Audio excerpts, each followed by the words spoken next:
Bonsoir à toutes, bonsoir à tous. Un conférencier, préparateur mental certifié LNF et physique, créateur de YouTube sur une chaîne qui s'appelle Verismine TV, formateur express SSCS Training, consultant pour les clubs sportifs et professionnels. Il est aussi, il fait partie du centre de l'Ormez.com. Il s'appelle Pierre Dufraisse. Bonsoir Pierre, bonsoir Pierre Bonsoir, Joël. Dufraisse. Et vous venez de publier le guide de l'Ormez, le renforcement naturel pour tous Oui, chez Guité Daniel, mais avant, vous avez publié un livre, Ormez chez Exuvie, en 2022, qui est complètement épuisé, et le manuel émotionnel dans The Book Edition, je ne sais pas en quelle année c'était, c'était la même année, c'était cette année aussi. c'était cette année. Alors moi, je pensais que vous étiez un vieux monsieur, et puis j'étais très surprise. Quand j'ai regardé les vidéos, je me suis dit, il est tout jeune, et je ne sais pas pourquoi, je m'étais mis Pierre Dufraisse, un vieux sage. De moins en moins jeune, hein, de moins en moins. Alors, comment pratiquer la loi de l'hormèse? Il est marqué sur Internet que c'est simplement chercher à attendre ses limites personnelles. Je me demande pourquoi ils mettent attendre, pourquoi pas atteindre, Atteindre, ben oui, bien sûr, c'est une on ne les erreur, atteint pas, on va les chercher. à sortir de sa zone de confort pour une courte durée et ensuite récupérer avec un temps de repos. Ça vient du grec ancien hormeu qui veut dire littéralement exciter, mettre en mouvement. Exactement. Et donc, moi, j'ai cherché quelle était la première description de l'hormèse en 90, en 1888. Elle est due à Hugo Schwalz, un pharmacien allemand, qui rapporte ses observations sur le fait que la croissance de la levure pouvait être stimulée par des petites doses de certains poisons. Ça a été remis en lumière avec Édouard Calabrese en 2004, qui a restauré l'idée d'hormèse par ses travaux sur la menthe poivrée qui finalement avait une croissance plus rapide en présence de faibles doses d'herbicides, alors que celui-ci était censé inhiber sa croissance.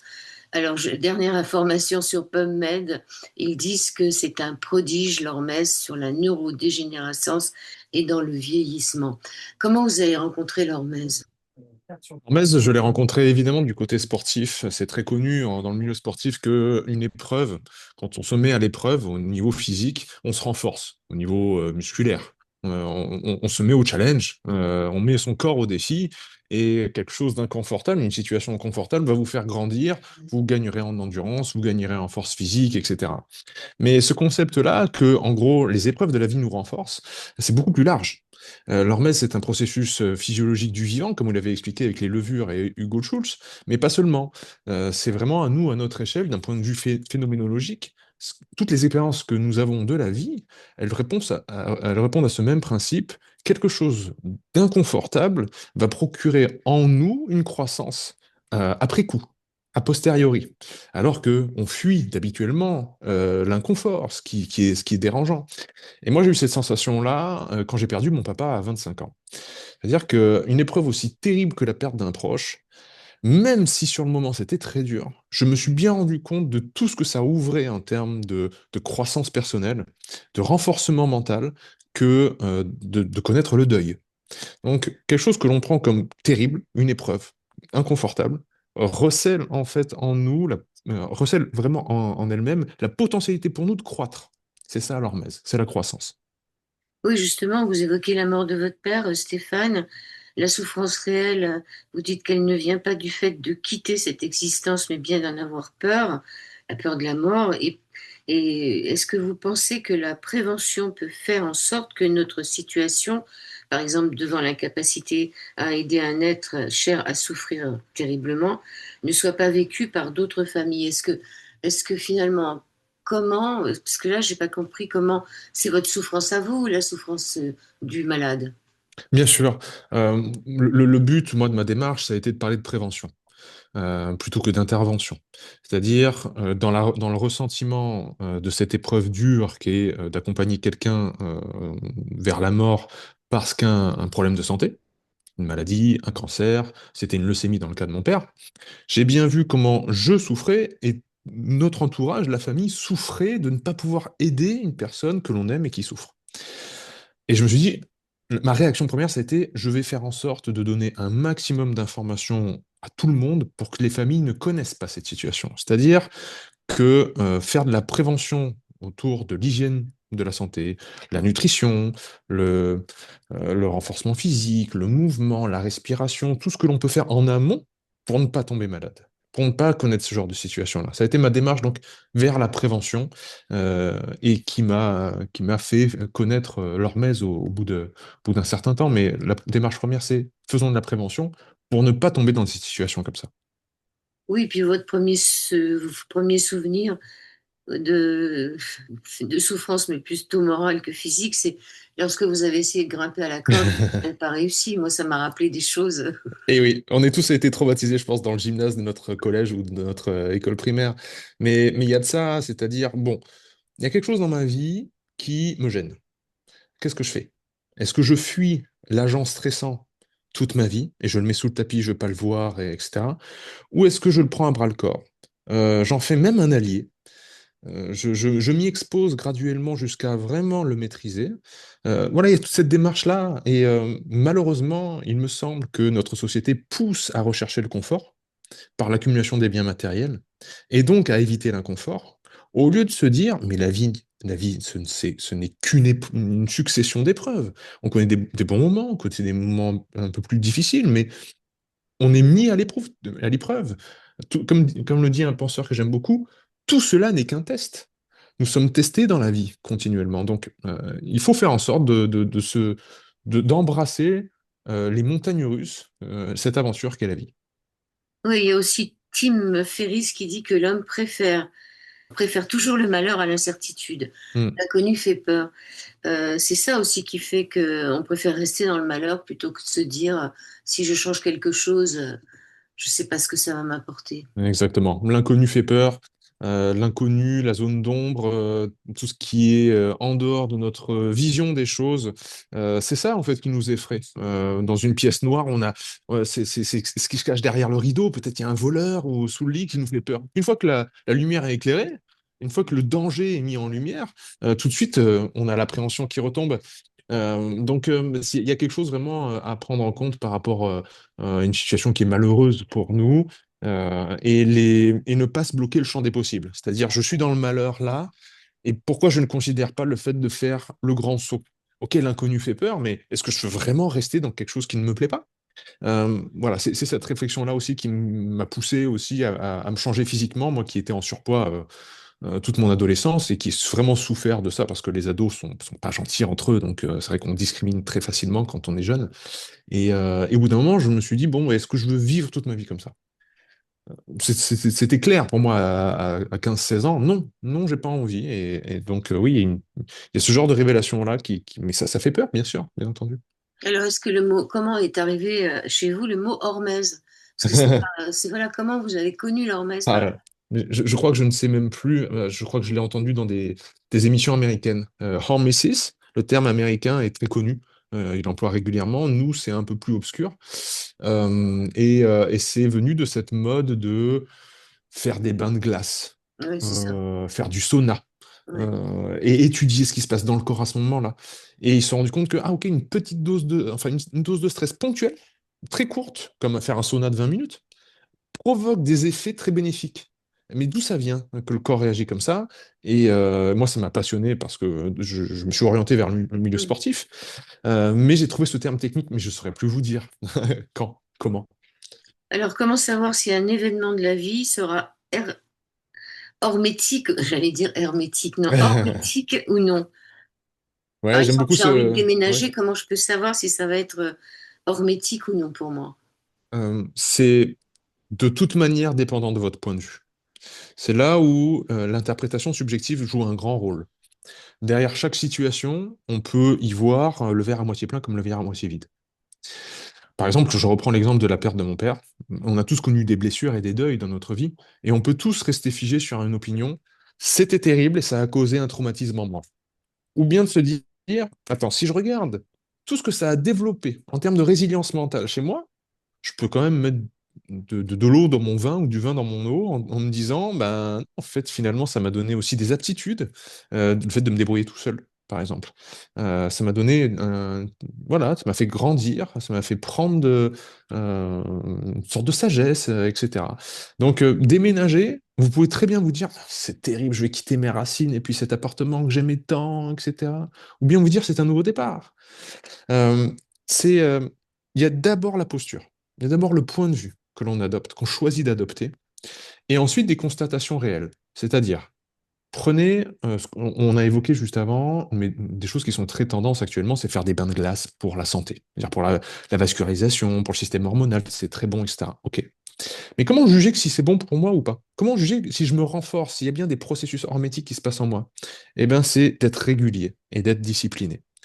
Je me mets la discipline de faire une douche froide tous les matins, même si elle est courte, hein, même si c'est que 5 secondes. Parfois c'est 30 secondes, parfois je suis fatigué, je fais que 5 secondes, mais je fais tous les matins.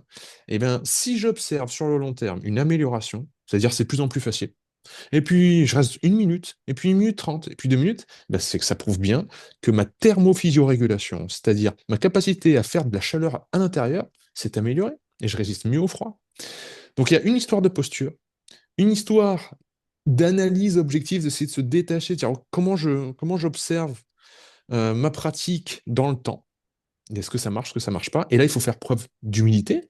Par exemple, dans les techniques de l'hormèse, on parle aussi du jeûne et du jeûne intermittent, c'est-à-dire priver le corps de nourriture pour le renforcer sur certains points.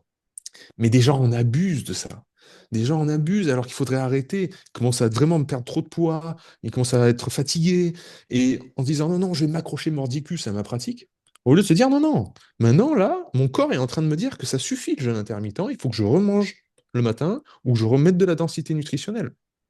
Donc c'est une observation humble d'abord de soi et une posture de l'esprit. Oui, on reviendra sur le jeûne et sur les poches de glace. Comment savoir si un événement de la vie sera hormétique ou non? Est-ce qu'il faut attendre? Est-ce qu'il faut penser qu'on ait vraiment la boule au ventre? C'est-à-dire qu'il faut vraiment quelque chose Hmm. qu'on soit capable de dépasser. Ouais, je pense qu'il y a de ça. Je pense que si on a des petits papillons dans le ventre, c'est un bon indicateur. Ça fait pas tout. Parfois, on se trompe. Et même, ça fait partie du jeu de se tromper.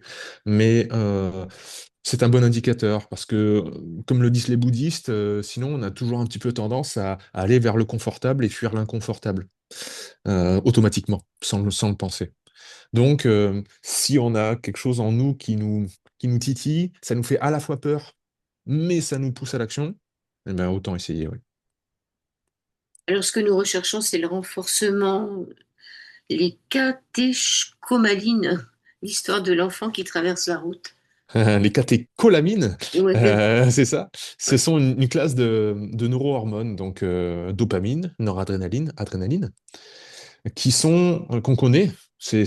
En effet, quand on conduit, c'est l'enfant qui traverse la route. Tout d'un coup, on a un rush d'adrénaline en nous, une sorte de long frisson terrible, où on a l'impression que le temps ralentit, où l'enfant, on le voit au ralenti, et puis nous, on l'évite, et on a vraiment le souffle coupé. L'enfant ralentit, on donne le coup de volant qu'il faut. Si on n'avait pas ça, si on n'avait pas une voie nerveuse qui nous permettait d'allumer notre corps et de contrôler nos muscles aussi rapidement, ben, on ne pourrait pas réagir aussi rapidement, hein, et il y aurait donc des accidents. Eh bien, c'est ce rush-là, cette espèce de coup de frisson qu'on essaye de reproduire à travers des pratiques volontaires, comme l'exposition volontaire au froid. Et dans le volontaire, se cache énormément de choses, hein. C'est vraiment le mot volontaire est très important parce que des gens subissent le froid, je pense au SDF l'hiver. C'est pas du tout la même chose. C'est complètement ailleurs. Alors que dans la démarche volontaire, il y a toute une posture du corps, mais même la biochimie interne, qui se met en place. Hein, il y a une absence de stress, il y a une relaxation, c'est complètement différent, évidemment. Donc, dans la recherche volontaire de ces pratiques hormétiques, comme l'exercice physique ou autre, on place le corps dans les bonnes dispositions pour connaître ce rush d'adrénaline, bam, et qui va déclencher les adaptations cellulaires derrière. Vous avez fait un stage avec Maître Antouma, c'est ça? Du yoga Tumo, le yoga du froid ou yoga du feu intérieur. C'est avec lui que vous avez commencé? C'est Maurice Daubard, ouais, Maurice Daubard, Oui. qui est décédé malheureusement. Patrick a repris la relève, mais ce yoga d'origine tibétaine, en effet, les moines tibétains se trempent dans la rivière gelée et puis méditent dans la neige, torse nu, en faisant sécher leur linge juste avec la température du corps. C'est une pratique ancestrale là-bas, donc on fait un feu intérieur, c'est-à-dire au niveau du hara, comme ils disent, au niveau du ventre, au niveau des chakras, au niveau du ventre, on essaie de mobiliser la chaleur corporelle et de l'élever afin de résister au froid, dans l'eau ou dans l'air, hein. Et Maurice Daubard enseignait ça dans la vallée d'Aoste, en Italie, pendant une semaine où on faisait ce rituel d'aller dans la glace, puis de marcher dans la neige, puis faire une assise, etc., etc. C'était très fort, c'était très formateur, c'était surtout, comme est le yoga, une philosophie de vie, un peu une éthique, j'ai envie de dire. J'ai vraiment apprécié oui, la transmission de Maurice. Alors, vous dites que le premier pilier, c'est la respiration, mais est-ce que le premier pilier, plutôt, ça serait pas déjà de se libérer de sa peur? Exactement. Bien sûr, vous avez raison, la posture mentale est sans doute première. Quand on arrive dans une pratique, mais j'ai envie de dire, quand on arrive dans une nouvelle situation tout court, une nouvelle rencontre aussi, arriver avec des a priori formate l'expérience, obligatoirement. Il faut se libérer de ces a priori et arriver comme une feuille blanche. Et ça, c'est beaucoup plus facile à dire qu'à faire. Parce que quoi qu'il arrive, on a toujours des a priori en nous. Donc, autant que faire se peut, arriver sans a priori, mais comme on est un peu démuni face à ça, on n'a pas trop les armes, surtout en Occident, pour se libérer un petit peu notre cerveau et nos pensées, je préfère passer par le corps. Donc c'est pour ça que je dis que la première étape, c'est le plus simple et l'outil le plus accessible, c'est la respiration. Tout le monde respire, personne n'a d'appréhension par rapport à ça, sauf certaines exceptions. Alors que, par exemple, l'exposition au froid ou bien le sport, on a tous vécu des traumas. On l'a dit tout à l'heure par rapport aux montées à la corde, d'être traumatisé pendant les cours du collège de PS. Et le froid, bah, certains fuient le froid. Le froid, c'est terrible, c'est l'hiver, j'aime pas ça. Donc, trop d'a priori. La respiration, il n'y en a presque pas. Donc, c'est un peu une porte d'entrée universelle. Et surtout, c'est quelque chose qu'on va retrouver partout après, la respiration. Elle va nous aider à gérer notre état émotionnel et notre corps dans un bain froid, par exemple. Ou bien à gérer l'effort dans l'exercice physique. Donc, c'est pour ça que pour moi, c'est la meilleure des portes d'entrée pour l'hormèse. J'avais jamais réussi à monter une corde, même une corde à nœud. Et le jour du brevet sportif, je suis grimpée. Je sais pas comment j'ai fait mon compte. J'avais le feu aux fesses, quoi. Je sais Eh pas. ben, c'est l'adrénaline, hein, c'est les catécholamines dont on parlait tout à l'heure, hein. Premier pilier, la respiration. Il y a des exercices d'hypoxie ou d'hypercaprie. C'est-à-dire l'hypoxie, c'est faire baisser l'oxygène. Et l'hypercapnie, c'est faire monter le CO2. Exactement. Et alors, est-ce qu'il n'y a pas de danger à l'élévation du dioxyde de carbone dans le sang? Il n'y a pas de danger parce que nous ne pratiquons jamais les apnées, en tout cas celles que j'enseigne, moi, de manière non encadrée dans de l'eau. Les seules pratiques d'apnéistes qui seraient dangereuses, c'est celles qu'on pratique dans l'eau. Et là, il faut être accompagné par un professeur d'apnée. Si vous pratiquez chez vous l'apnée, il y a toujours un danger, mais il y a pratiquement zéro danger, zéro risque, parce que vous allez avoir un réflexe de Oui, c'est respiration. vrai, c'est vrai. Ouais, de toute manière. Le CO2 qui s'accumule en vous, ça crée une panique qui est incontrôlable. Et c'est pour ça qu'on ne peut pas se suicider par noyade. Impossible de se suicider par noyade. Si vous voulez mettre la tête sous l'eau et vous dire j'arrête, je mets fin à ma vie en mettant la tête sous l'eau, automatiquement vous allez ressortir la tête. Il y a un réflexe dans le corps qui fait qu'il va respirer. Donc la respiration par rapport à ça, en effet, le manque d'oxygène et l'accumulation de CO2, ponctuellement, évidemment, c'est vécu comme un stress pour l'organisme. Et comme c'est un stress, il va faire la même chose que quand l'enfant traverse la route devant la voiture. Adrénaline, noradrénaline, dopamine, etc. Ces neurotransmetteurs qui vont chambouler la chimie interne et créer des renforcements. On va être plus tolérant au CO2, on va mieux tolérer l'hypoxie, etc. Alors, est-ce que c'est ça l'effet bord? L'effet Bohr, c'est la capacité du CO2 à euh, influencer l'hémoglobine qui est sur les globules rouges, qui détiennent l'oxygène, pour que les globules rouges relâchent l'oxygène. En gros, il déverrouille, c'est comme le CO2, l'effet Bohr explique que le CO2 est comme une clé qui ouvre les globules rouges pour relâcher l'oxygène. Et quand les globules rouges relâchent l'oxygène, qui est dans le sang, ben nos petites cellules respirent. Et ça, c'est vraiment essentiel à comprendre. Respirer, c'est pas seulement gonfler ses poumons, c'est permettre que l'air qui est dans les poumons passe dans le sang et que les globules rouges acheminent l'oxygène jusqu'à nos cellules. Sinon, notre cerveau ne pourrait pas respirer. Eh bien, ce qui va permettre aux globules rouges qui gardent jalousement l'oxygène sur eux, de relâcher l'oxygène, c'est la présence de CO2. Alors que quand on souffle, quand on expire, on pense toujours qu'on relâche un déchet, le CO2. Ah oui, le CO2, c'est un déchet, même ça cause le réchauffement climatique. On en parle toujours très négativement, alors que dans le corps, c'est très positif. C'est grâce à ça que nos cellules peuvent respirer. Le principe d'énergie libre de Carl J. Friston, qui est prédiction des événements futurs. Ouais.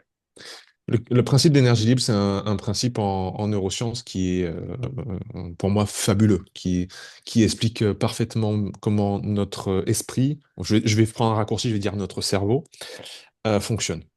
Il est avant tout prédictif. Carl Friston, c'est un Anglais, donc neuroscientifique, qui est extrêmement réputé dans le monde des neurosciences et qui nous a expliqué que notre cerveau essaye toujours de faire se rencontrer, que c'est une correspondance parfaite entre ce qu'il prévoit et ce qu'il ressent. C'est-à-dire, il va y avoir une prévision de ce qu'on va ressentir dans les prochains temps, les prochaines millisecondes, voire les prochaines secondes, ce que je vais ressentir, chaud, froid, bien, pas bien, etc. Et il faut que ma constatation, mon observation colle à cette prévision.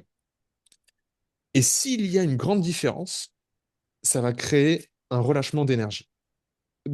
Un gaspillage d'énergie. C'est ça qu'il appelle l'énergie libre, c'est une énergie qui est gaspillée pour rien, en fait. Et je pense qu'on a tous connu le moment, un jour où, par exemple, on parlait de déménagement tout à l'heure, imaginez que vous essayez de soulever un carton, Et vous pensez qu'il est plein. Vous pensez qu'il y a plein de choses, des livres, etc. Et en fait, il est vide. Et vous voyez ce que vous allez faire, vous allez mettre tout en branle, votre corps, vos muscles, etc., en pensant qu'il est lourd. Et vous voyez cette sensation de, ah non, en fait, il est léger. Ben, votre corps, il a connu en fait un gaspillage d'énergie. Ça vous a surpris. Et Carl Friston appelle ça l'erreur somatique. Somatique, ça veut dire, ça vient du soma, ça vient du corps. Il y a une erreur. J'avais prévu A, il s'est passé B. Et la différence entre A et B, ben, c'est coûteux pour moi en énergie. On appelle ça l'entropie. C'est une déperdition d'énergie inutile. Donc c'est très important pour l'hormèse, parce qu'on se fait des idées de l'inconfort, du bain froid, etc.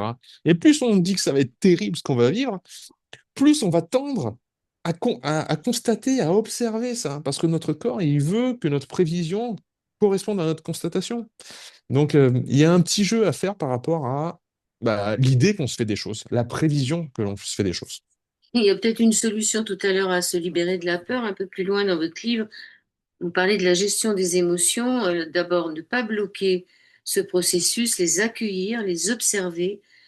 Voilà, c'est important. Ça peut aussi, quand on a des peurs, les accueillir, pas les bloquer, les accueillir et les observer. Bien sûr, les émotions sont comme des panneaux indicateurs. Est-ce que vous écoutez les messages, les indications, ou est-ce que vous fermez les yeux? Est-ce que vous essayez de voir ce qu'il a caché derrière cette colère qui ne disparaît pas, cette peur qui est infondée, ou est-ce que vous essayez de la masquer, de passer à autre chose? Les émotions nous renseignent sur le chemin que l'on prend dans la vie. Donc, il y a vraiment une écoute sincère et intime que l'on doit avoir envers ses propres ressentis. Alors, c'est plus que ressenti et sentiment, les émotions, c'est ce que dit le corps. Le sentiment et les ressentis, en sciences cognitives, en tout cas, on fait le distinguo, c'est l'idée que l'on se fait de l'émotion. Vous voyez, la peur, elle peut donner chaud. La peur, elle peut donner une boule au ventre. Ça, c'est dans le corps. Mais l'idée qu'on se fait de cette peur, ça, c'est un ressenti, un sentiment. Et sur ça, l'opinion que l'on a de ses propres émotions, nous avons un levier d'action. C'est indéniable que j'ai peur. Je vais pas dire le contraire. J'ai peur, j'ai la boule au ventre. Mais par rapport à ça, j'ai une interprétation. Dire c'est bien, c'est pas bien, j'essaye d'être dualiste et de dire c'est bon, ou c'est mauvais. Et là, j'ai un levier d'action. Je peux toujours changer mon regard par rapport à ça. Donc voilà, les émotions, ce n'est pas du tout à enfouir. Comme le dit un ami, les émotions, c'est pas biodégradable. Ça ne disparaît pas à l'intérieur du corps comme ça par magie. Donc il faut les écouter comme des indications. Donc, toujours dans la respiration, il y a le carré afghan. Moi, je connaissais, c'est pas mal ça, le carré afghan. Ça se fait en marchant. Mm. Exactement. On marche. Moi, j'aime le pratiquer donc d'une manière dynamique, c'est-à-dire comme une respiration carrée. Respiration carrée, c'est-à-dire qu'on va avoir une inspiration, une rétention en poumon plein, une expiration, une rétention en poumon vide. Et j'aime challenger les gens à, OK, vous allez faire un carré de plus en plus grand. Au début, vous allez faire une inspiration, une rétention, etc. Un carré sur 5 pas. 5 pas, j'inspire. 5 pas, je pars en apnée. 5 pas, j'expire. 5 pas, je pars en apnée. Puis après, vous allez faire 6. Puis après, vous allez faire 8 pas. Et puis 10 pas. Et puis 12. Et vous allez voir jusqu'au maximum, le plus grand carré que vous pouvez faire dans cette respiration afghane, Vous en tout êtes en à marchant. combien? Vous en êtes à... Moi, Ouais, moi, je t'ai monté à 17. ouais. Bon. Mais voilà, c'est un challenge pour voir, OK, où est-ce que je me situe et surtout, où est mon point faible? Est-ce que c'est sur l'inspiration où tout de suite j'ai l'impression d'être en trop plein d'air? Il y en a qui disent ça, je prends de l'air sur les premiers pas et après j'ai l'impression d'être bloqué. D'accord. Donc c'est plutôt un contrôle neuromoteur de l'inspiration. Est-ce que c'est plutôt dans les apnées? La personne, elle vide ses poumons, elle part en apnée, tout de suite, c'est la panique. Ah, donc c'est plutôt l'hypoxie, c'est-à-dire le manque d'oxygène. Puisque c'est ce qu'on mesure dans l'apnée poumon vide. C'est plutôt ça ton point faible. Bon, bah, tu vas renforcer ça. J'adore le carré afghan parce que c'est un peu un baromètre qui nous montre où sont nos points faibles. Et si c'est sur l'expiration, on n'a pas assez d'expiration. Alors, ça peut être deux choses. Si la personne bloque sur l'expiration dans le sens où elle vide tout son air trop rapidement et Oui. après c'est fini, ça veut dire qu'elle ne maîtrise pas assez bien les trois étages de la respiration qui sont le diaphragme, les muscles intercostaux et les clavicules. Tout sort trop vite, elle n'a pas un contrôle moteur qui est fin. Si par contre, ça se passe plutôt bien, le contrôle moteur, le souffle sort, etc. Par contre, elle ne tient pas du tout dans la durée et ça la fait paniquer. C'est plutôt la tolérance au CO2. C'est-à-dire, le CO2 s'accumule en elle, ça crée une forme de panique, comme on a dit tout à l'heure, comme quand on met la tête sous l'eau, on a envie de sortir. Et c'est plutôt donc au niveau des échanges gazeux qu'il faut qu'elle se renforce. Deuxième pilier, le renforcement du corps. La question qu'il faut se poser, qu'est-ce que je souhaite développer? Mhm. Exactement. Tout le monde a, vous savez, le culte du corps, il a bonne et mauvaise presse de nos jours, où les jeunes vont de plus en plus dans des salles de gym. Donc il y a l'aspect esthétique et c'est souvent, vous savez, j'ai rencontré beaucoup de monde dans le monde sportif et je parle souvent avec des athlètes. Il y a un regard péjoratif, surtout en France, vis-à-vis de la culture plutôt américaine, où on va féliciter quelqu'un pour son corps. C'est-à-dire quelqu'un qui est esthétique, qui a un physique, qui est pour les femmes ou pour les hommes qui sont voilà, un physique esthétique, ce sera plutôt glorifié. Et nous, on regarde ça d'un mauvais œil, même on dit c'est des gens bébêtes. Les gros muscles, ils n'ont pas de cerveau. Hein. Moi, j'ai entendu ça toute ma vie. Gros muscles, pas de cerveau. Donc, c'est pas facile d'avoir une approche esthétique. Pour moi, une personne qui va dans une salle de sport ou qui fait de l'exercice uniquement pour l'esthétisme, pour se trouver belle ou beau dans le miroir, mais c'est une raison tout à fait légitime. Il n'y a C'est pas de problème. oui. Mais je vois pas pourquoi on devrait se moquer de ça, etc. Donc, c'est un objectif, l'esthétisme. Et si c'est l'objectif clair de la personne, qu'il est bien formulé, eh ben, on va s'entraîner d'une certaine manière. Si c'est pour perdre du poids, c'est une certaine manière aussi, un certain protocole d'entraînement, etc. Et si c'est pour prendre de la force, c'est encore différent. Donc, d'abord, définir bien les objectifs, c'est essentiel pour faire un plan, une programmation.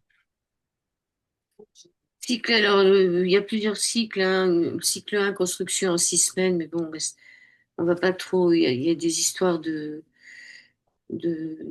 ça, c'est dans votre livre, hein, on va pas trop s'attarder là-dessus. Si, la respiration infinie. Oui, la respiration infinie, alors c'est une technique relativement avancée, j'ai envie de dire, qui est en fait cyclique. Elle ne s'arrête pas. Elle ne s'arrête pas là où, généralement, dans le sport, dans l'exercice physique, quand on n'a pas trop conscience de sa respiration durant l'effort, on a tendance à faire des micro-blocages, des petites apnées, à bloquer sa respiration et à être en apnée. Après, on prend une grosse bouffée d'air et on est complètement déboussolé. Moi, j'invite tout le monde à pratiquer justement une respiration qui, calmement, inspire, expire, qui tourne de manière cyclique comme ça, sans arrêt, sans stop, sans voilà, parce que ça met tout d'un coup une gestion de l'effort qui est totalement différente, qui transforme en fait ce qu'était en train de faire une personne. Pensons à une personne qui va à la salle de musculation et qui pousse un poids de manière très mécanique. Il compte ses répétitions. Un, 2, 3, 4. Si elle respire d'une certaine manière, comparativement à si elle pratique cette respiration infinie, sa perception de l'effort va être complètement différente, voire très, très allégée. Ça va lui paraître beaucoup plus simple. Voilà. Troisième pilier, je suis votre livre, le jeûne. Quand le patient est nourri excessivement, la maladie se nourrit elle aussi. Hippocrate, c'est vieux comme le monde. Est-ce Euh, qu'il faut faire des jeûnes courts ou longs? Vous dites que supérieur à 48 heures, c'est un jeûne long. oui, Et sinon, il y a le jeûne intermittent aussi, qui est pas mal, hein. bien sûr. Évidemment, là, ça va vraiment dépendre, comme toujours, quand on est un bon thérapeute ou un bon coach, la réponse, c'est toujours ça dépend. Ça dépend de la personne, ça dépend du terrain, ça dépend de son passif aussi vis-à-vis de la nutrition. Imaginons une personne qui a eu des troubles alimentaires, troubles du comportement alimentaire, qui a été en surpoids. C'est pas simple, tout d'un coup, de lui dire tu vas pas manger demain. Ça peut créer des véritables angoisses. Donc, on n'est pas tous égaux par rapport au fait de ne pas manger. J'entends trop souvent le jeûne intermittent, c'est facile, tu sautes le petit déjeuner. Pour des personnes, certaines personnes, c'est pas du tout facile. Donc, il faut bien prendre en compte le cas de figure. Ensuite, oui, sur le papier, en théorie, hein, de manière optimale, je pense que tout un chacun, n'importe qui, devrait pouvoir se passer, sauter un repas sans problème. C'est-à-dire ne pas être désarçonné par le fait de oh, bah, demain matin, je ne prendrai pas mon croissant et mon café au petit déjeuner et mes tartines. Pas de problème, je tiendrai jusqu'à midi. Et reconnaître, se reconnecter avec la vraie sensation de faim. Dans un monde, surtout en Occident, où on a de la nourriture tout le temps, le frigo est tout le temps rempli, et on va au supermarché, il y a des mangues et des bananes qui viennent de l'autre bout de la planète. Se réhabituer grâce aux jeunes à ressentir la vraie faim en nous, je trouve que c'est, d'un point de vue expérientiel, très intéressant en soi. Après, ça a plein de vertus, en effet. Le corps se met à faire des processus de nettoyage, comme l'autophagie dont je parle dans le livre, qui avait eu un prix Nobel au docteur Osumi en 2016, si je dis pas de bêtises, ou en 2013. Bon, ben voilà, c'est un nettoyage interne qui ne peut se produire que si on laisse le corps tranquille. On arrête de le 2016, déranger. c'est ça. 2016. C'est ça. Ouais. Donc oui, il y a plein de vertus, mais à adapter pour chaque profil. Alors, le corps sait gérer l'absence temporaire de nourriture, mais c'est l'esprit qui lutte avec l'idée du manque. Oui, Ouais, ou de la compensation, parce que souvent c'est de la compensation aussi, hein. oui, oui. Alors, quatrième pilier, le froid. Le froid est mon maître, vous dites.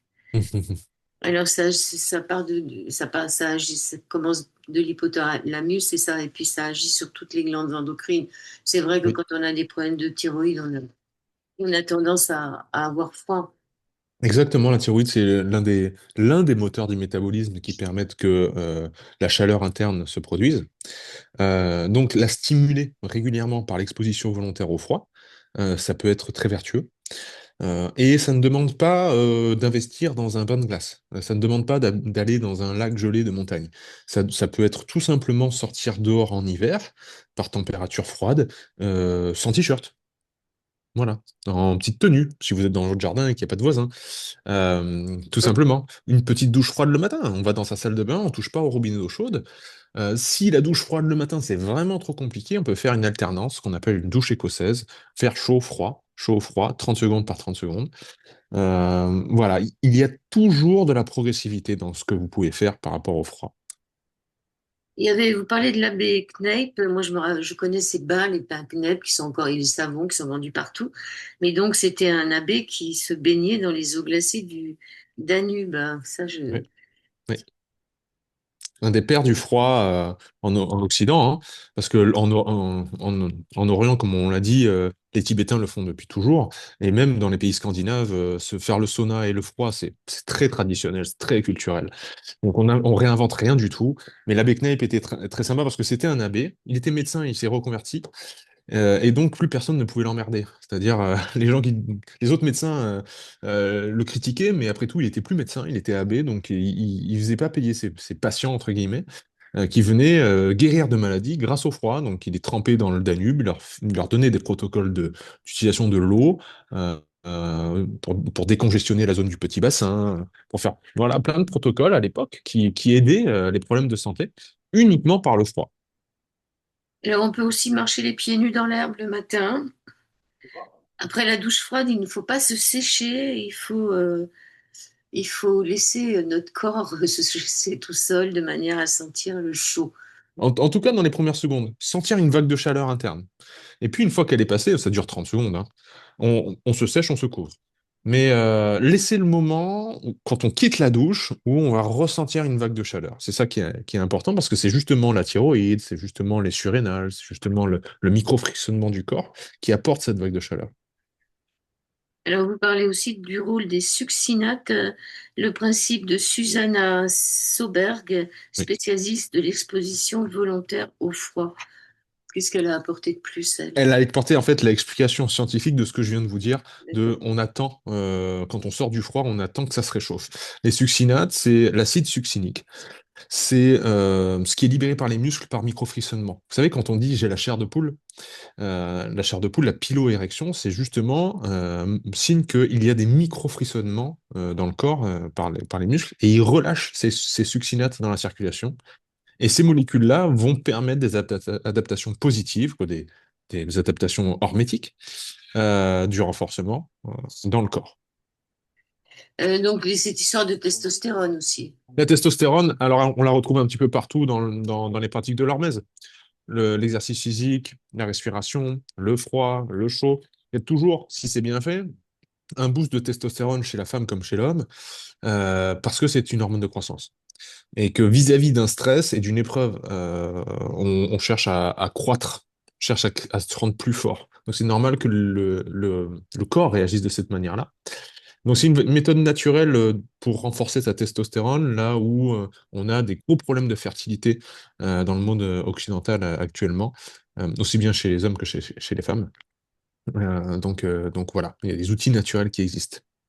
Je suis allée sur votre chaîne YouTube et j'ai regardé une séance complète. Hein, une séance complète. Euh, Et je dois dire que ça paraît pas facile. Il y a quand même des positions qui ressemblent à des positions de yoga. Enfin, ça m'a semblé.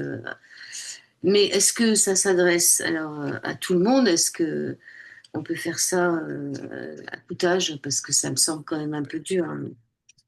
alors oui, déjà, si ça vous a semblé pas facile, c'est que j'ai mis dans le mille. Il faut pas que ce soit facile, hein. Il faut Mm, que ce soit dur. mm. Mais ça peut être très simple. Il ne faut pas confondre simple et facile. Ça va être simple sur le papier, je vais vous dire, on va faire des squats, on va faire des pompes, on va faire des tirages, on va soulever des objets lourds. Mais dans cette simplicité-là, on va trouver votre propre difficulté. Moi, je ne sais pas quel âge vous avez, mais ma maman, elle a 70 ans. Ma maman, c'est toujours mon premier élève. Ça a toujours été mon premier élève. Elle a de la Et chance. vous lui demanderez, elle témoignera. Mais en tout cas, je lui donne des poids appropriés. Moi, je vais prendre lourd, mais elle va prendre un petit poids. Mais pour elle, ce petit poids, ça va être un sacré challenge. Donc, en fait, peu importe. La loi de l'Hormèse, elle est universelle. Si vous trouvez le poids qui, pour vous, est un défi, et que vous vous donnez à fond, vous donnez votre maximum, vous allez créer des adaptations positives. Alors certes, vous n'allez pas progresser autant que quelqu'un qui a 20 ans. Parce que quand on a 70 ans, les tissus, les hormones, les neurotransmetteurs ne sont pas aussi en pleine capacité de croître. Mais je peux vous assurer qu'il y a des grands, grands changements, même quand on a pris de l'âge. Bien entendu. Et j'ai même envie de vous dire, c'est d'autant plus important quand on prend de l'âge de stimuler le corps, parce que vous baignez plus dans un bain d'hormones de croissance. Vous devez être stimulé. Et un corps qui a pris de l'âge, qui n'est pas stimulé, c'est là où, justement le fait de vieillir, entre guillemets, arrive. Donc, c'est pas facile, Non, non, c'est c'est clair. important, je pense. Mais voilà. Justement, comme disait PubMed sur le vieillissement et la dégénérescence.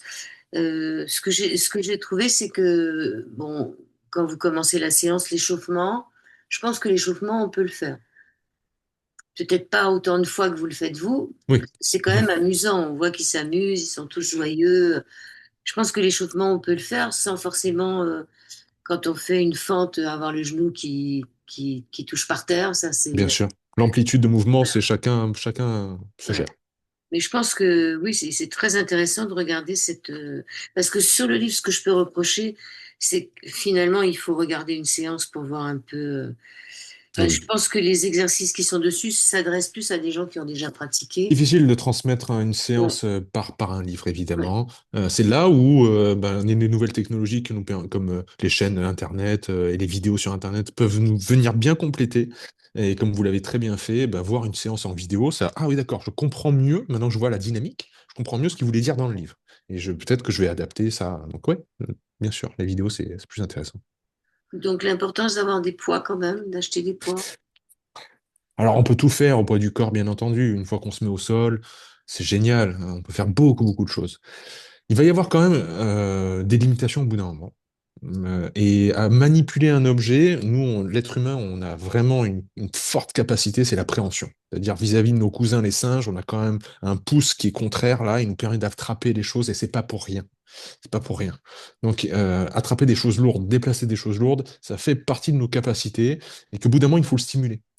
Mais on peut le bricoler, ça. On peut remplir, on peut utiliser des packs d'eau, on peut remplir des sacs de course. Ouais. Je vois les barres Voilà. aussi, les barres en hauteur. Oui. Bah ça, je le recommande pas forcément pour faire des tractions parce que tout le monde n'a pas la force de le faire, Non, je mais sais. se suspendre. La suspension pour les épaules, pour le dos, pour détasser la colonne vertébrale. Ouais. Ça, c'est génial.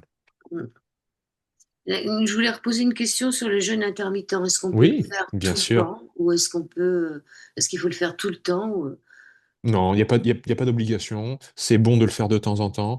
Et si c'est approprié, et pour certaines personnes qui le font, le faire à l'année, 300 jours par an, voire 365 jours par an. Je n'y vois pas de contre-indication si et seulement si, comme je disais tout à l'heure, il doit trop. on est objectif par rapport à sa propre Ouais, analyse. c'est ça. C'est-à-dire, on se regarde humblement et dire, attends, est-ce que j'ai progressé? Est-ce que il y a quelque chose qui s'est amélioré? Ou est-ce que je suis en perte là? Je suis un peu frileux de plus en plus, et puis je suis fatigué, et puis mon humeur varie. Bon, bah peut-être que c'est le moment de lâcher le jeûne intermittent. Ou bien est-ce que je vis ma meilleure vie, et puis le jeûne intermittent, depuis que je le fais, je me sens super bien. Bon, bah je le garde. Voilà, il faut vraiment, c'est l'écoute personnelle qui va importer. Les contre-indications, parce qu'il y en a quand même. Eh ben, c'est tout ce que je viens de dire. Perte de poids trop rapide, Pas frilosité. sur le jeûne intermittent, mais Oui, sur l'hormèse. ouais. Par exemple, sur les exercices ou tout ça, il y a des contre-indications médicales quand même. Alors oui, quand vous, ça dépend de vos antécédents. Si en effet vous avez des problèmes médicaux, vous êtes suivi actuellement pour un traitement, vous avez une santé un peu fragile, faites-vous accompagner. Ouais. Franchement, de nos jours, c'est tellement facile de trouver un coach personnel ou bien dans un club sportif, de demander à son médecin traitant, d'aller voir un kiné. Que si vous avez un doute, mais faites-vous accompagner, au moins pour les premières séances. Qu'est-ce que ça coûte? Plutôt de se dire, ah bon, j'ai tel problème, je sais pas moi thyroïdien, et puis j'ai des douleurs articulaires, je vais essayer de le faire tout seul. Non. Non, si vous avez des problèmes de santé, vous vous faites accompagner. Oui, il y avait un moment dans votre livre aussi où vous dites qu'il faut gratter le papier. Ouais, ça j'aime beaucoup. J'ai une tendance à l'introspection. Pour moi, l'outil de l'écriture, c'est l'outil roi pour mettre ses idées en forme, pour les voir, pour les structurer, pour arrêter que ce soit un nuage un peu voilà, vaporeux dans notre tête. Qu'est-ce qui se J'adore. passe? Qu'est-ce qui Ouais. se passe en moi, c'est ça? Mais oui, qu'est-ce qui se passe en moi? Écrire, ça permet aussi de réfléchir en phrases complètes. Vous savez, quand on est dans sa tête, on n'a que des bouts de phrases. Et puis après, il y a une chanson qui arrive, et puis après, on pense à ce qu'on mange à midi, et puis après, on pense à autre chose. Quand on écrit, on est obligé de faire un début avec une majuscule, avec la fin avec un point. Hmm. Ben ça, c'est hyper structurant pour le cerveau et pour l'esprit. Et puis, c'est rassurant aussi. Puis, ok, c'est ça que je voulais dire. Mais en fait, c'est une mauvaise idée. Maintenant que je le vois en congrès, je me rends compte que c'est nul. Vous voyez, et pour moi, ça me structure. Donc, j'ai l'habitude de de tenir un journal et d'écrire pour moi, et puis aussi d'écrire pour les gens qui me lisent sur Internet. En conclusion et en ouverture, vous dites à la fin de votre livre, j'aime bien, l'hormèse, c'est l'explication scientifique et empirique que les épreuves de la vie nous renforcent, mais c'est aussi le catalyseur, c'est aussi là où la catalyseur, je ne sais pas si c'est là où Mhm. d'un sentiment de révolte que nous avons au fond de nous. On dit là, c'est Oui. une ou un hormèse? Euh, ah, Bonne question, hein? une hormèse, je dirais une. Une. Alors, c'est aussi le catalyseur d'un sentiment de révolte que nous avons au fond de nous. Je vous laisse développer parce que j'ai bien aimé la fin du livre. Ah, je vous remercie. Euh, Moi, il me semble que les bouddhistes, je suis très impacté par le bouddhisme parce que j'ai vécu 7 ans au Japon. Les bouddhistes nous disent, nous souffrons. La première vérité des nobles, nous souffrons. Nous souffrons pourquoi? Parce que nous ne trouvons pas sur notre chemin ce que l'on cherche et nous trouvons ce que l'on cherche à fuir. Euh, et pour le dire autrement, en fait, si on souffre au quotidien, c'est parce que nous ne faisons pas ou nous ne disons pas ce que l'on devrait faire et ce que l'on devrait vraiment dire. Il y a quelque chose au fond de nous on sait vraiment, en fait, réellement ce qu'on devrait faire et réellement ce qu'on devrait dire. On le sait. pertinemment. Mm. Mais on ne le fait pas. Et le fait de ne pas le faire, ça crée en nous ce sentiment de révolte. Et pour moi, cette inflammation de Bagrade, comme on dit, c'est-à-dire une petite inflammation chronique, un petit stress chronique qui est tout le temps là, une insatisfaction et puis une frustration qui nous mène par le bout du nez tout le temps, tout le temps, tout le temps, et qui pour moi, en fait, crée après le syndrome qu'on appelle la dépression. L'hormèse, c'est l'espoir. C'est OK. Si vous allez volontairement dans l'inconfort, vous allez en ressortir grandi. Mm. Donc c'est vraiment une dose d'espoir dans un monde où on dit mais punaise, je suis tout le temps frustré, je suis tout le temps un peu mécontent de moi-même, etc. Alors que je pourrais faire un petit truc tous les jours et je me sentirais beaucoup mieux.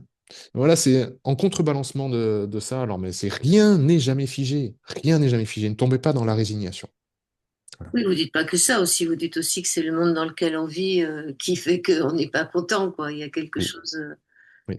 Donc faire des choses qui nous contentent, ça peut être une bonne chose pour contrebalancer tout ce qui nous mécontente autour de nous. Aussi, ça ne doit pas être le seul indicateur. C'est-à-dire, il ne faut pas tout le temps se diriger, uniquement se diriger vers les choses que l'on aime faire. C'est important ça, parce que les choses que l'on aime faire, c'est pas forcément les choses dont on a besoin. Mm. Encore une fois, si on faisait que les choses qu'on aime faire, on n'irait jamais prendre une douche froide. Hein. Les choses qu'on aime faire, c'est pas forcément les choses dont on a besoin. Donc il faut ouvrir les yeux sur le fait que faire de l'inconfortable, c'est aussi la voie de la croissance. Aller vers le confortable, ça ne peut pas que être notre mode par défaut, c'est-à-dire le truc qu'on fait tout le temps. Il faut savoir aussi se mettre à l'épreuve. Alors, comme disait Épictète, combien de temps vas-tu attendre avant d'exiger le meilleur de toi-même? Exactement. Ils avaient tout dit, nos chers stoïciens. Ouais, ils étaient très forts à l'époque, hein. Ils avaient du temps. On a beaucoup moins. C'est sûr. Voilà, donc le fait de passer aussi son...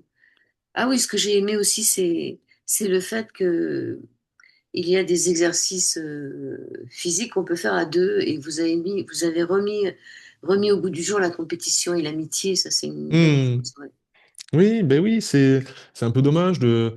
Vous savez, dans ce monde un peu cartésien et dualiste, on est toujours en train de dire est-ce que c'est blanc, est-ce que c'est noir? Est-ce que c'est bien, est-ce que c'est pas bien, est-ce que c'est mal? La compétition de nos jours, c'est très mal vu. C'est-à-dire, les enfants à l'école, il faut tous qu'ils aient une médaille quand ils font la course de fin d'année. Alors que moi, à mon époque, non. C'est-à-dire, il y avait les trois premiers qui avaient une médaille, c'est tout, quoi. Moi, je suis dernier, j'ai pas de médaille. Mais on n'aime pas, non, mon fils va être triste, puis il va être frustré. Et alors? Il va jamais connaître de tristesse et de frustration dans sa vie. Il faut pas l'éduquer par rapport à ça. Mm, mm. Et donc, non, la compétition, évidemment, il y a rien qui fera sécréter plus de testostérone et d'hormones de croissance chez les hommes et chez les femmes que la compétition, hein, que de vouloir battre le voisin. Donc c'est sain tout ça. C'est l'histoire de la nature, la compétition. Mais aussi l'entraide, mais aussi l'amitié, mais aussi le lien social que nous avons, nous, les êtres humains. Donc il y a les deux pendants là qui ne s'opposent pas, et qui sont très complémentaires. Et la joie. Ben oui, Et la joie là, des cours d'école et je veux dire, des colos où on jouait, on se posait pas de questions. bien sûr. Dans les exercices de préparation que vous avez sur la vidéo, là, j'ai l'impression que ça peut être des gamins qui courent comme des lapins C'est vrai. dans les On s'est beaucoup prairies. amusé. Ouais, on Bah s'est oui, parce beaucoup que c'est amusé. plus des mouvements qu'on fait, c'est-à-dire on n'est plus des enfants et c'est pour ça que le corps se raidit aussi. Exactement. Moi, vous avez tout dit. Bon, qu'est-ce que vous pourriez dire pour conclure cet entretien? Je mettrai le lien de cette vidéo dont je parle dans le descriptif de cette émission. Merci beaucoup. Bah, écoutez, que ce livre est une porte d'entrée, qu'on peut le prendre par plein de voies. Par la respiration, par le froid, par le mouvement, par le jeûne et la nutrition, d'un point de vue purement philosophique, mais qui pousse d'abord à l'action. C'est-à-dire, il faut faire un petit truc. Challengez-vous. En fait, dans le froid, dans le chaud, dans le sport, dans tout ça, vous n'y trouverez rien d'autre que vous-même. C'est juste des voies pour se découvrir soi-même. Et en ce sens-là, c'est à ça que sert l'épreuve pour moi. L'épreuve de la vie, elle nous teste. Mais c'est apprendre de nous-mêmes, c'est lire notre propre mode d'emploi. Une fois qu'on est autonome par rapport à ça, qu'on a repris de l'amour-propre et qu'on se connaît bien, les choses de la vie peuvent arriver, on se sent pas invincible, mais on se sent prêt en tout cas. Voilà, donc c'est une porte d'entrée, l'Hormèse. Merci, merci Pierre Dufresne. Merci beaucoup, Joël. Merci. Votre site, c'est pierredufresne.com, je crois. C'est hormèse.com. Ormes.com, je le mettrai aussi. Voilà, et vous faites vos séances ce qu'on voit à la fin de la vidéo, c'est un Oui, endroit où vous faites des stages. Alors, c'est pas un endroit qui est à moi, je le loue, c'est à Perpignan, mais c'est pour mon centre de formation, donc je forme moi les thérapeutes et les coachs Ouais. qui veulent être thérapeutes et coachs sur hormez.com, donc le centre de l'Hormez, ça s'appelle. Et quand nous nous rassemblons donc dans la zone de Perpignan. Ok, donc c'est un bel endroit Oui. et ça m'étonne pas. Alors, c'est quand même des gens qui ont un peu pratiqué avant. On voit quand même qu'ils arrivent à faire les mouvements. Il y a de Et tout, il y a ouais. de tout, hein. Il y a des gens qui sont totalement novices, il y a des gens qui sont experts, mais c'est très large. Ok, en tous les cas, merci. Merci à vous, J'en sais un peu plus sur l'hormèse. tant Merci. mieux, merci à vous.